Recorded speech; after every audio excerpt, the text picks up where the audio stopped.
Hong Kong is undoubtedly one of the most important financial hubs in the world. With over $380 billion in GDP, Hong Kong dwarfs the economies of nearly 130 other countries combined. And nearly 75% of all international financial institutions have some level of presence in the city. It all started when Britain took Hong Kong as a colony from China. As a Commonwealth territory, the city's financial sector was able to freely move about the British Empire, engaging in banking and trade on every corner of the globe. Once Hong Kong was handed back over to China in 1997, the city's economy kept growing as it now had more access to the mainland Chinese market, which had now become the world's most primary manufacturing economy. At the same time, there was also another former British colony in Asia that was vying to become the financial hub of Asia called Singapore. However, due to Singapore's distance from the growing Chinese economy, it lacked the attraction necessary to bring over the large banking institutions it needed to grow.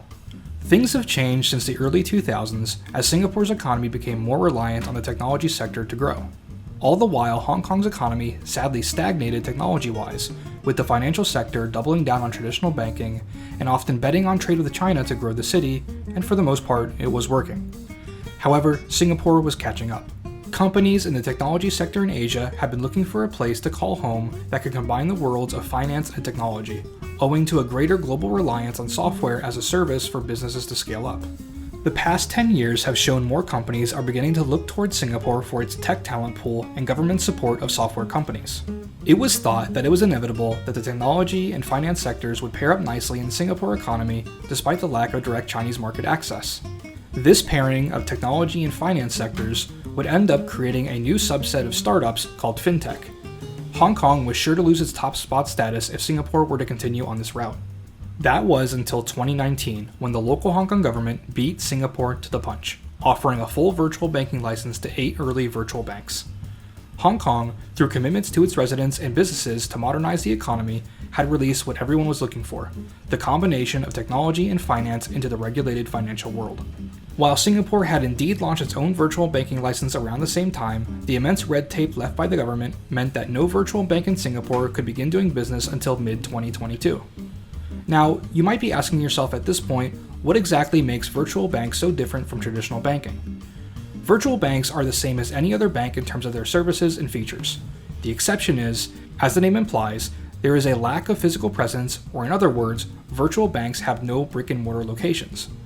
This means that a lot of customers' interaction with the bank would be via online banking, mainly, and sometimes exclusively, on mobile apps. The savings on overhead costs alone means that the savings can then be passed on to the customers, leading to lower account fees. Furthermore, traditional banks often use developers to support their banking business, whereas virtual banks tend to do the opposite, instead focusing on the software development of their platforms and using their banking staff to support them. This feature-driven approach and low fees have led the virtual banks to become the go-to option for SMEs in Hong Kong. That's because in Hong Kong, traditional banks often prefer larger, more profitable businesses over smaller ones. In fact, even some unlucky new businesses in Hong Kong have reported that it is nearly impossible to open an account with a traditional bank. The advent of virtual banks has surely eased the barriers to entry in Hong Kong for many new businesses. Traditional banks also focus on service-oriented benefits rather than online banking features. Since many new businesses have to be agile and make payments effortlessly, a more feature-rich mobile banking experience has pushed many SMEs to even switch from traditional banks to virtual banking. The introduction of virtual banks on the consumer side of things has also scared many traditional banks in Hong Kong, because with their lower fees, virtual banks have been able to attract more consumer personal accounts holders to their banks. The rise in virtual banking personal accounts has led to many retailers offering rewards to these online banks, even ditching their previous deals with traditional banks. The shift in dynamic in the banking sector is so dramatic that many traditional banks in Hong Kong have shifted their entire business model to be more software-driven and focus more on features for online banking rather than service-oriented brick-and-mortar retail stores.